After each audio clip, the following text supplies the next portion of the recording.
This program provides education, not advice. Sponsors pay a fee for endorsements and interviews. See the truthayf.com disclosure page for details. This is where technology, innovation, and personal finance come together. This is The Truth About Your Future with Rick Edelman. Brought to you by Global X ETFs, dedicated to providing investors with unexplored intelligent solutions, and by Invesco QQQ. Anyone can become an agent of innovation with Invesco QQQ. Invesco Distributors, Inc. It's Tuesday, July 11th. You know, back in May, there was a big tech investor who's been a big fan of Bitcoin who said crypto is dead in America. Now, this is a guy who has said Bitcoin is going to hit $200,000 in price. And he's now been saying that the government is trying to kill crypto.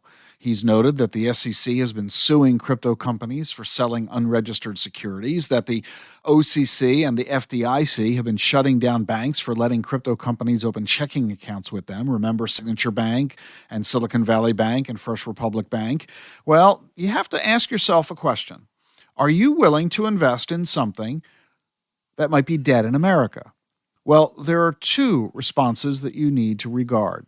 First, whenever you're dealing with an innovative, emerging new technology, you need to recognize there are massive investment risks. You shouldn't invest anything that you're not preparing to lose 100% of your investment in. That's the first premise. This is why I largely say to folks that if you're going to invest in crypto, you should only invest 1% of your portfolio. 1% is not going to destroy you if it goes broke, but if it performs as people are hoping, that 1% could have a material impact in your total return of your portfolio. So the upside reward is pretty good. The downside risk, well, it'd be annoying, but not devastating. So that's the first premise. Recognize the incredible high level of risk associated with this. Number two, when it comes to crypto in particular, who cares if crypto is dead in America? Crypto's been dead in China, for example, and the only people who have cared are the Chinese. In other words, crypto is a global asset, trading 24/7. It's kind of like gold and oil. They trade 24/7 around the world as well. If one market gets shut out, like if the U.S. somehow, some way were to say crypto's dead in America, that wouldn't have any adverse impact on Bitcoin itself because out of the 8 billion people in the world, only 4% of the global population lives here in the U.S. 96% of the population are still able to buy crypto. So we need to recognize the importance of putting things into proper context. And then finally, there's the contrarian theory. The attitude basically saying, as Warren Buffett famously said, be fearful when others are greedy, be greedy when others are fearful. If there are a lot of folks walking around saying crypto is dead in America, boy, that's a buying signal if I ever heard one. Hey, tomorrow, 2 p.m. Eastern, join me. I'm hosting a 1-hour webinar. Yeah, it's tomorrow, Wednesday, on crypto SMAs. What's an SMA? A separately managed account. These are increasingly popular with financial advisors. They offer substantial benefits and advantages you don't get from ETFs. And you'll discover why a lot of financial advisors really like them. And now, if you are a financial advisor, you'll discover that there's a crypto SMA. You'll discover how crypto SMAs work, how to gain access to them, and how you as a financial advisor can use them to serve your clients better. I'll be interviewing Matt Hogan, the Chief Investment Officer at Bitwise Asset Management, and Chris King, the CEO of Eaglebrook Advisors. This podcast is designed for financial advisors, but everyone's allowed to attend, you too.